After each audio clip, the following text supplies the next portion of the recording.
എന്തായിരിക്കും ശിവഭഗവാന് കൂവളത്തിൻ്റെ ഇലയോട് ഇത്ര പ്രിയം? എന്തൊക്കെയാണ് കൂവളത്തിൻ്റെ ഇലയുടെ പ്രത്യേകതകൾ? കൂവളത്തിൻ്റെ ഇലകൾ ശുദ്ധീകരണ ശേഷിയുള്ളതും ചുറ്റുമുള്ള നിർഗുണ ചിന്തകളെ നശിപ്പിക്കുന്നതിനും സഹായിക്കുന്നുണ്ട്. ധാരാളം ഔഷധ ഗുണമുള്ള കൂവളമരം വളരെ വൃത്തിയുള്ള സ്ഥലങ്ങളിൽ മാത്രമേ സാധാരണയായി കിളിർത്ത് വരാറുള്ളൂ. അതല്ലാതെ വൃത്തിയില്ലാത്ത സ്ഥലങ്ങളിൽ ആരെങ്കിലും കൂവളം നട്ടു വളർത്തിയാൽ അത് കിളിർത്ത് പൊന്തി വന്നാൽ നട്ട ആൾക്കോ കുടുംബത്തിനോ ദോഷങ്ങൾ വന്നു ചേരാൻ സാധ്യതയുണ്ട്. പുരാണങ്ങളിൽ കൂവളമരത്തെ ബില്വാഷ്ടകം എന്നാണ് പരാമർശിച്ചിട്ടുള്ളത്. മറ്റെന്തിനേക്കാളും ശിവന് പ്രിയപ്പെട്ട സമർപ്പണമാണ് കൂവളത്തിൻ്റെ ഇലകൾ. ശിവന് കൂവളത്തിൻ്റെ ഇലകൾ സമർപ്പണം ചെയ്യുമ്പോൾ കേടായതോ പൊട്ടിയതോ ആയ ഇലകൾ സമർപ്പിക്കാതെ ഇരിക്കാൻ പ്രത്യേകം ശ്രദ്ധിക്കണം. കൂവളത്തിൻ്റെ ഇലകൾ ശ്രദ്ധിച്ചാൽ നമുക്ക് മനസ്സിലാവും, ഒരു ചെറിയ കമ്പിൽ 3 ഇലകളായിട്ടാണ് ഇത് കാണപ്പെടുന്നത്. ഇതിനെ മഹാദേവന്റെ ത്രിശൂലമായും 3 കണ്ണുകളായും പല പുരാണങ്ങളിലും ഉപയോഗിച്ചിരിക്കുന്നത് നമുക്ക് കാണാൻ കഴിയും.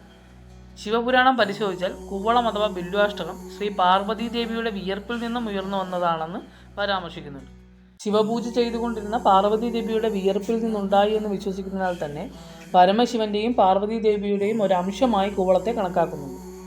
സർവ്വസംഹാരിയായ പരമശിവനെ പ്രീതിപ്പെടുത്തുവാൻ പാർവതീദേവിക്ക് മാത്രമേ സാധിക്കൂ എന്നുള്ളതാണ് സത്യം. മഹാദേവൻ തൻ്റെ കോപാധിക്യത്തിൽ നിൽക്കുകയാണെങ്കിൽ, അതായത് തൻ്റെ ഭക്തൻ ചെയ്ത എന്തെങ്കിലും പ്രവൃത്തി അദ്ദേഹത്തിന് ഇഷ്ടമായില്ല എങ്കിൽ ക്ഷിപ്രകോപിയായ ഭഗവാന്റെ കോപത്തിന് ശമനമുണ്ടാകാൻ വേണ്ടിയാണ് കൂവളത്തിൻ്റെ ഇലകൾ ഭഗവാനെ സമർപ്പിക്കുന്നത്. പാർവതീദേവിയുടെ വിയർപ്പിൻ്റെ അംശത്തിൽ നിന്നാണ് കൂവളമരം ഉണ്ടായത് എന്ന് പറഞ്ഞല്ലോ. അതിനാൽ തന്നെ കൂവള ഇലകൾ ഭഗവാനെ പ്രീതിപ്പെടുത്തുമെന്നാണ് വിശ്വാസം. കൂവളത്തിൻ്റെ ഇലകൾ ശിവലിംഗത്തിൽ സമർപ്പിച്ച് ഓം നമഃശിവായ മന്ത്രം ചൊല്ലുക എന്നതാണ് ഏറ്റവും ഉത്തമമായ രീതി. മുന്നിൽ തെറ്റുകൾ ഏറ്റുപറഞ്ഞ് കൂവളത്തിൻ്റെ ഇല സമർപ്പിക്കുന്നവർക്ക് ഒരിക്കലും നിരാശരാവേണ്ടി വരില്ല. ആയുർവേദത്തിലും കൂവളത്തിൻ്റെ ഇലകളെ പറ്റി പരാമർശമുണ്ട്. കൂവളത്തിൻ്റെ ഇലകളും തൊലിയും പഴവും എല്ലാം ശ്വാസ സംബന്ധമായ പ്രശ്നങ്ങൾക്കും ദഹന സംബന്ധമായ പ്രശ്നങ്ങൾക്കും പരിഹാരമുണ്ടാക്കുന്നവയാണ്. ബില്വാസ്തോത്രത്തിൽ വളരെ കൃത്യമായി മഹാദേവനും കൂവളവും തമ്മിലുള്ള അബാധ്യമായ ബന്ധത്തെപ്പറ്റി പരാമർശിച്ചിട്ടുണ്ട്.